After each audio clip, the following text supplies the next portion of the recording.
പരിശുദ്ധ പരമ ദിവ്യകാരുണ്യത്തിന് എന്നേരവും ആരാധനയും സ്തുതിയും പുകഴ്ചയും ഉണ്ടായിരിക്കട്ടെ. കുർബാന അനുഭവ ധ്യാനത്തിന്റെ 14-ാം നാളിലേക്ക് നമുക്ക് പ്രാർത്ഥനാപൂർവ്വം പ്രവേശിക്കാം. ഇന്നലെ യോഹന്നാന്റെ സുവിശേഷം 6-ാം അധ്യായത്തിന്റെ 51 ഞാൻ വിശദീകരിച്ചത്. സ്വർഗത്തിൽ നിന്നിറങ്ങിയ ജീവനുള്ള അപ്പം ഞാനാണ്. അതിന്റെ അർത്ഥം എത്രമാത്രമേ ഉള്ളൂ. ഈ അപ്പത്തിന് കണ്ണും കാതും ഹൃദയവുമുണ്ട്.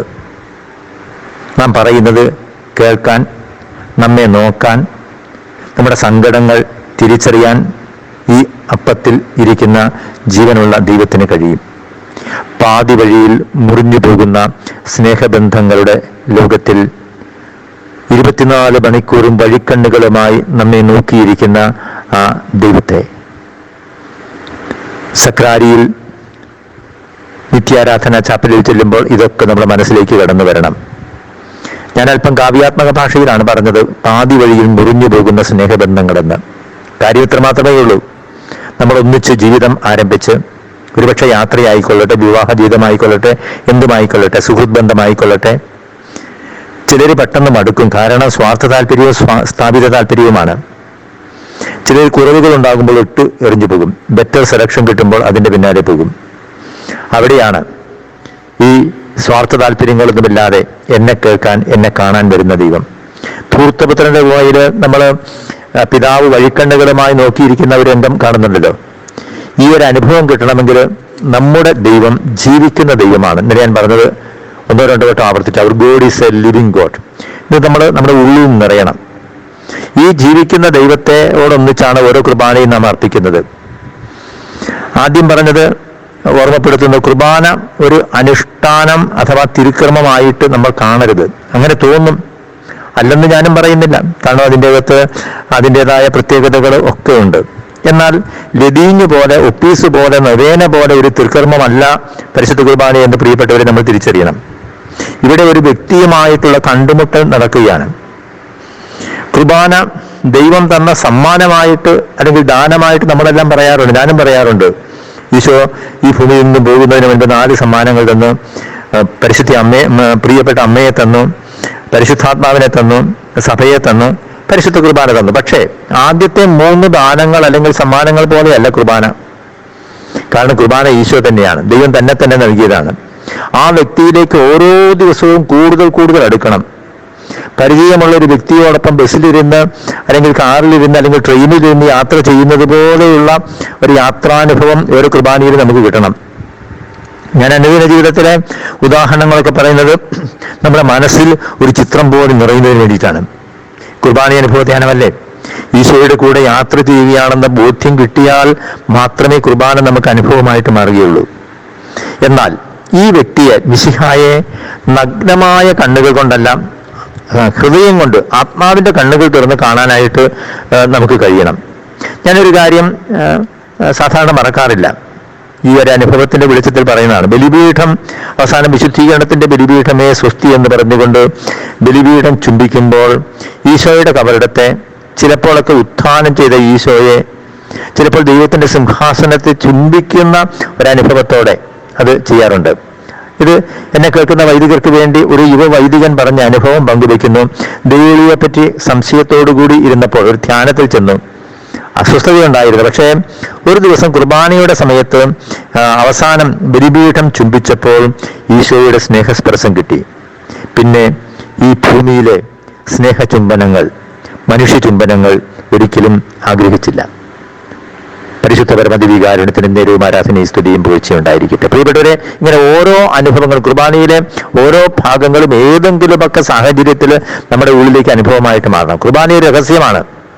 നമ്മുടെ ദൈവം അറിഞ്ഞിരിക്കുന്ന ദൈവമാണ്. ഞാൻ പലവട്ടം പറഞ്ഞു. പക്ഷേ തൻ്റെ അടയാളങ്ങളിലൂടെ തൻ്റെ സാന്നിധ്യം ഈ ദൈവം പലപ്പോഴും കാണിക്കാറുണ്ട്. ദിവ്യകാരുണ്യ അത്ഭുതങ്ങൾ എന്ന് നിങ്ങൾ കേട്ടിട്ടുണ്ടല്ലോ. എനിക്ക് വ്യക്തിപരമായ ഉണ്ടായ ഒരു അനുഭവത്തെക്കുറിച്ച് ആദ്യ ദിനങ്ങളിൽ ഒരു ദിവസം ഞാൻ പറഞ്ഞത് നിങ്ങൾ ഓർക്കുന്നുണ്ടാകും. ഒരുപക്ഷെ എന്നെ കേൾക്കുന്നവരിൽ ഒരു നല്ല ശതമാനം വൈദികരും അല്ലെങ്കിൽ സമർപ്പിതരാണ് കൂടുതൽ. അവരിങ്ങനെയുള്ള കാര്യങ്ങളൊക്കെ ഇഷ്ടംപോലെ ദിവ്യകാരുണ്യ അത്ഭുതങ്ങൾ കേട്ടിട്ടുണ്ട്. പക്ഷേ സാധാരണക്കാരായ പലരും ഈ കുർബാന അനുഭവ ധ്യാനത്തിൽ പങ്കെടുക്കുന്നത് കൊണ്ട് ചരിത്രത്തിൽ നടന്ന 1-2 അത്ഭുതങ്ങൾ ഞാൻ നിങ്ങളോട് പങ്കുവയ്ക്കാം, സമയം കിട്ടുന്നതനുസരിച്ച്. AD 750 ആദ്യത്തെ ദിവ്യകാരുണ്യ അത്ഭുതം നടക്കുന്നത്. ഇറ്റലിയില് വിശുദ്ധ ലോഞ്ചിനോസിന്റെ ദേവാലയത്തിലാണ് നടന്നത്. നിങ്ങൾ കേട്ടിട്ടുണ്ടാകും. ഒരു പുരോഹിതന് കുർബാന അർപ്പിക്കുമ്പോൾ വലിയ സംശയം, സത്യമായിട്ടും ഈ ഗോതമ്പപ്പത്തിൽ ഈശോ ഉണ്ടോ? പക്ഷേ ഒരു ദിവസം സ്ഥാപനവാക്യങ്ങൾ കഴിഞ്ഞ് നോക്കിയപ്പോൾ അപ്പം മാംസമായും വീഞ്ഞ് രക്തമായും മാറിയിരിക്കുന്നു. അന്ന് അവിടെ സന്നിഹിതരായിട്ടുള്ള എല്ലാവരും നേരിൽ ദർശിച്ചു. അവസാനം അധികാരികൾ പറഞ്ഞതനുസരിച്ച് അത് ഭദ്രമായ ദേവാലയത്തിൽ ദിവ്യപേടകത്തിൽ വെച്ചു. ഇന്നും അത് സൂക്ഷിക്കുന്നുണ്ട്. ഇതേക്കുറിച്ച് ഒത്തിരി പഠനങ്ങൾ നടത്തി. 1971 വിശദമായൊരു പഠനമുണ്ടായി. അനാറ്റമിയിലും പതോളജിയിലും ഒക്കെ പ്രഗത്ഭനായ പ്രൊഫസർ എഡ്വേർഡ് ലിനോളി, അദ്ദേഹമാണ് ഈ ശാസ്ത്രീയ പരിശോധന അവിടുത്തെ ബിഷപ്സ് ഒക്കെ പറഞ്ഞിട്ട് നടത്തിയത്. അദ്ദേഹം എത്തിയ നിഗമനങ്ങൾ ചുരുക്കം എങ്ങനെയാണ്?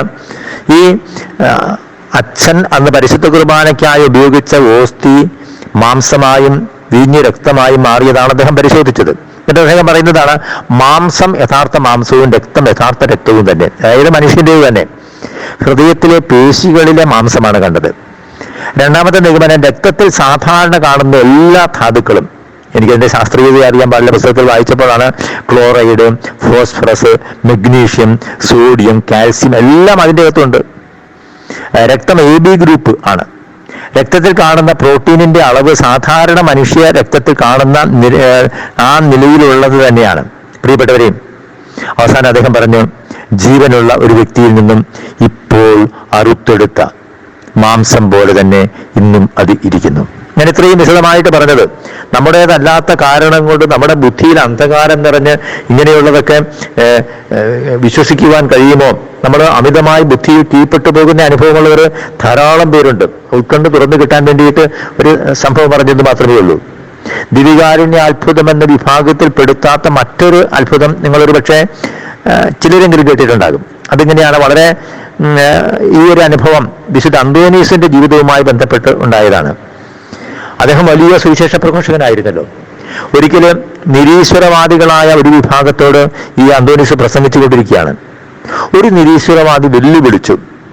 അദ്ദേഹം പറഞ്ഞത്, അന്തോനീസിനോട് പറഞ്ഞത് എങ്ങനെയാണ്, സെയിന്റ് ആന്റണി, ഞാൻ എൻ്റെ കഴുതയെ 3 ദിവസം പട്ടിണിക്കിടും. ജനങ്ങളുടെ മുമ്പിൽ വെച്ച് ഈ കഴുതയെ ഞാൻ കൊണ്ടുവന്ന് എൻ്റെ കയ്യിൽ ഈ കഴുതയ്ക്ക് ഇഷ്ടമുള്ള ഭക്ഷണമുണ്ട്, അത് ഏതെങ്കിലും ഒന്ന് ഞാൻ കാണിക്കും. നിങ്ങൾക്ക് ധൈര്യമുണ്ടെങ്കിൽ തിരുവോസ്തിയുമായിട്ട് ഈ കഴുതയുടെ അടുത്തേക്ക് വരണം. അപ്പോൾ ഭക്ഷണത്തിലേക്ക് നോക്കാതെ തിരുവോസ്തിയിലേക്ക് ഈ കഴുത നോക്കിയാൽ ഞാൻ നിങ്ങൾ പറയുന്നത് വിശ്വസിക്കാം. ജനം തടിച്ചുകൂടി. അന്തോനീസ് വെല്ലുവിളി ഏറ്റെടുത്തു. ഒരുപക്ഷെ നമുക്കറിയില്ല, രാത്രി പകലുകളാക്കി ജാഗരണ പ്രാർത്ഥനയിലൂടെ, ഉപവാസത്തിലൂടെ, പ്രായശ്ചിത്തത്തിലൂടെ ആ വലിയ വിശുദ്ധന് ഒരുങ്ങിയിട്ടുണ്ടായിരിക്കാം. ആ പറഞ്ഞ ദിനമുണ്ടായി. 3 ദിവസം കഴിഞ്ഞ് വിശന്നു വലഞ്ഞ കഴുത വരികയാണ്. ഈ മനുഷ്യൻ, വെല്ലുവിളിച്ച നിരീശ്വരവാദിയായ മനുഷ്യൻ, അദ്ദേഹത്തിന് നല്ല ഉറപ്പായിരുന്നു 3 ദിവസം പട്ടിണിക്കിട്ട കഴുതയല്ലേ, ഇഷ്ടമുള്ള ഭക്ഷണം കൊണ്ടുവരികയാണ്. അപ്പോൾ ആ നിമിഷം തന്നെ തിരുവോസ്തിയുമായിട്ട്, അരുളിക്കയിൽ തിരുവോസ്തിയുമായിട്ട് അന്തോനീസും വരുന്നു. അന്തോനീസ് സെയിന്റ് ആന്റണി ദീർഘമായിട്ട് പ്രാർത്ഥിച്ചിട്ട് സർവശക്തനായ ദൈവത്തോട് അവിടുത്തെ കാരുണ്യം ഒരു അടയാളം തരണമേ എന്ന് പ്രാർത്ഥിച്ചു.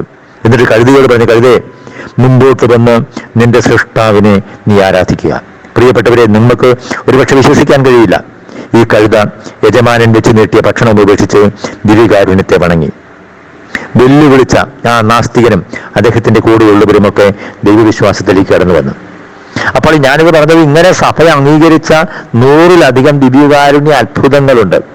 ഇതൊരു ദിവ്യകാരുണ്യ അത്ഭുതം എന്ന് പറയാൻ സാധിക്കില്ല എങ്കിലും. അപ്പോൾ അതിലൊന്ന് നിങ്ങൾ ഒരു പക്ഷേ കേട്ടിട്ടുണ്ടാകും. ഇപ്പോഴത്തെ ഫ്രാൻസിസ് മാർപ്പാപ്പ അർജന്റീനയിലെ ബ്യൂണസ് അയേഴ്സിലുണ്ടായിരുന്നപ്പോൾ, അവിടെ മെത്രാപ്പൊലിത്ത ആയിരുന്നപ്പോൾ, മാർപ്പാപ്പ ആകുന്നതിന് മുമ്പാണ്, അവിടെ ആ അതിരൂപതയുടെ കീഴിലുള്ള ഒരു പള്ളിയിൽ നടന്ന സംഭവമാണ്. ഒരു വൈദികൻ പുറത്ത് ദിവ്യകാരുണ്യം നൽകിയിരുന്നപ്പോൾ അബദ്ധത്തിൽ താഴെ വീണ തിരുവോസ്തി ഒരാൾ പറഞ്ഞത് ശ്രദ്ധിച്ചു. അത് കൊണ്ടുവന്ന് അത് പാത്രത്തിൽ അലിയിച്ച് കളയാൻ, അങ്ങനെയാണ് അതിൻ്റെ തത്വം. അങ്ങനെയാണ് എഡിബിൾ അല്ലാത്തത്, ഈറ്റബിൾ അല്ലാത്തത് നമ്മൾ കളയണമെന്നാണ്. അതുകൊണ്ട് ആണ് പൂത്ത ഓസ്തി വെള്ളത്തിൽ കലക്കി കളയാനുള്ള അനുവാദം അച്ഛന്മാർക്കുണ്ട്. അപ്പോൾ അങ്ങനെ അദ്ദേഹം അത് മാറ്റിവെച്ചു. പക്ഷെ പിറ്റേ ദിവസം നോക്കിയപ്പോൾ ആ തിരുവോസ്തിയിൽ രൂപമാറ്റമുണ്ടായി. അതിൽ ബ്ലഡ് അല്ലെങ്കിൽ രക്തം കിനിയാൻ തുടങ്ങി. വിദഗ്ധമായ പരിശോധന നടത്തി അവസാനം അത് മനുഷ്യമാംസവും രക്തവുമാണെന്ന് തിരിച്ചറിഞ്ഞു. പ്രിയപ്പെട്ടവരെ, ഞാൻ ഈ രണ്ടനുഭവങ്ങൾ, രണ്ട് ദിവികാരന്റെ അത്ഭുതങ്ങൾ ഒരുപക്ഷെ ഇത് കേട്ടുകൊണ്ടിരിക്കുന്ന നമ്മുടെ ഉള്ളിലേക്കൊരു അഭിഷേകം നിറയാൻ വേണ്ടിയിട്ടാണ്. നമ്മുടെ ദൈവം ജീവിക്കുന്ന ദൈവമാണെന്നും ഇന്നും ആ ദൈവം നമ്മോടൊത്ത് ഉണ്ടെന്നും നമ്മൾക്കൊരു ബോധ്യം കിട്ടണം. ഹെബ്രായ ലേഖനം 13:8 യേശു ക്രിസ്തു ഇന്നലെയും ഇന്നും എന്നും ഒരേ ആൾ തന്നെ. പ്രിയപ്പെട്ടവരെ, ആ ജീവിക്കുന്ന ഈശോയെ ഓരോ ദിവസവും പരിശുദ്ധ കുർബാനയെ കണ്ടുമുട്ടണം. മലയാളം സീറോ മലബാർ കുർബാനയിൽ ജീവദായകം എന്ന വാക്ക് എത്രയോ വട്ടം ആവർത്തിക്കുന്നുണ്ട്. അതിന്റെ അർത്ഥം എന്താണ്? കുർബാന കർമ്മം മാത്രമല്ല, എന്നെ ഹൃദയം കൊണ്ട് സ്നേഹിക്കുന്ന എൻ്റെ ഈശോയോടൊപ്പമുള്ള യാത്രയാണ്. ഒരു പ്രാർത്ഥന നാളെ നിങ്ങളുടെ മനസ്സിലേക്ക് വരുന്നതിന് വേണ്ടിയിട്ട് ഞാൻ മാറി മാറി ആ പ്രാർത്ഥനകളുടെ അർത്ഥം പിന്നീട് വിശദീകരിക്കാം. പക്ഷേ നമ്മൾ റൂഹാക്ഷണ പ്രാർത്ഥനയുടെ അവസാനം അനുരഞ്ജന ശുശ്രൂഷയുടെ തൊട്ടു മുൻപ് അച്ഛൻ ചൊല്ലുന്നൊരു പ്രാർത്ഥനയുണ്ട്. സജീവവും പരിശുദ്ധവും ജീവദായകവുമായ അങ്ങയുടെ നാമത്തിന് സ്തുതിയും ബഹുമാനവും കൃതജ്ഞതയും ആരാധനയും ഞങ്ങൾ സമർപ്പിക്കുന്നു, ഇപ്പോഴും എപ്പോഴും എന്നേക്കും. ആമേൻ. അപ്പൊ സജീവം എന്ന വാക്ക്, ജീവദായകം എന്ന വാക്ക്, നാളെയൊക്കെ ഒരുപക്ഷെ നിങ്ങൾക്ക് പരിശുദ്ധാത്മാവിനോട് പ്രാർത്ഥിക്കാം. ഈ വാക്കൊക്കെ ജീവിക്കുന്ന ദൈവത്തോട് ചേർന്നാണ് ബലിയർപ്പിക്കുന്നത്. സങ്കീർത്തനത്തിൽ ഒരു ദിവസം വേണമെങ്കിൽ പാടാൻ ഓപ്ഷൻ തന്നിരിക്കുന്ന 4 വരികളുണ്ട്. ഉള്ളു തുറന്ന് വിളിക്കുമ്പോൾ നാഥനടുത്തുണ്ട് അത് കേൾക്കാൻ, തന്നെ ഭയത്തോടെ സേവിക്കും നരരുടെ ഇഷ്ടം അവൻ ചെയ്യും. ഉള്ളു തുറന്ന് വിളിക്കുമ്പോൾ നാഥനടുത്തുണ്ട് അത് കേൾക്കാൻ. നീ ഹൈക്കലായിൽ ഏറ്റവും പിന്നിലാണ് നിൽക്കുന്നതെങ്കിൽ എന്താണ്? നിന്റെ നിലവിളി കേൾക്കാൻ, നിന്റെ സങ്കടങ്ങൾ കേൾക്കാൻ നിന്റെ തൊട്ടടുത്ത് നിന്റെ ദൈവമുണ്ട്. അത് പരിശുദ്ധ കുർബാന സ്വീകരിച്ചു കഴിയുമ്പോൾ നിന്റെ ഉള്ളിൽ ദൈവമുണ്ട്. കർത്താവേ, ഈ ഒരു ബോധ്യം, അങ്ങ് ജീവിക്കുന്ന ദൈവമാണെന്നുള്ള ബോധ്യം ഞങ്ങൾക്ക് ഓരോരുത്തർക്കും നൽകണമേ. അവിടുത്തെ പരിശുദ്ധ രക്തം കൊണ്ട് എല്ലാവരെയും മുദ്ര ചെയ്യുന്നു. കർത്താവേ, ഞങ്ങളെല്ലാവരെയും അനുഗ്രഹിക്കണമേ. ഞങ്ങളുടെ കുടുംബങ്ങളെ അനുസരിക്കണമേ, കുഞ്ഞുങ്ങളെ അനുഗ്രഹിക്കണമേ, ഞങ്ങളുടെ കുഞ്ഞുങ്ങളെ അനുഗ്രഹിക്കണമേ. കർത്താവേ, അവിടുത്തെ കൃപ നൽകി പരിശുദ്ധ കുർബാന അനുഭവമായിട്ട് മാറാൻ ഞങ്ങളെ സഹായിക്കണമേ. നമ്മുടെ കർത്താവ് ഈശോ മിശിഹായുടെ കൃപയും പിതാവായ ദൈവത്തിന്റെ സ്നേഹവും പരിശുദ്ധാത്മാവിന്റെ സഹവാസവും പരിശുദ്ധ അമ്മയുടെയും വിശുദ്ധ യോസേപ്പ് പിതാവിന്റെയും പ്രത്യേക സംരക്ഷണവും നാം എല്ലാവരോടും കൂടെ ഉണ്ടായിരിക്കട്ടെ, ഇപ്പോഴും എപ്പോഴും എന്നേക്കും. ആമേൻ.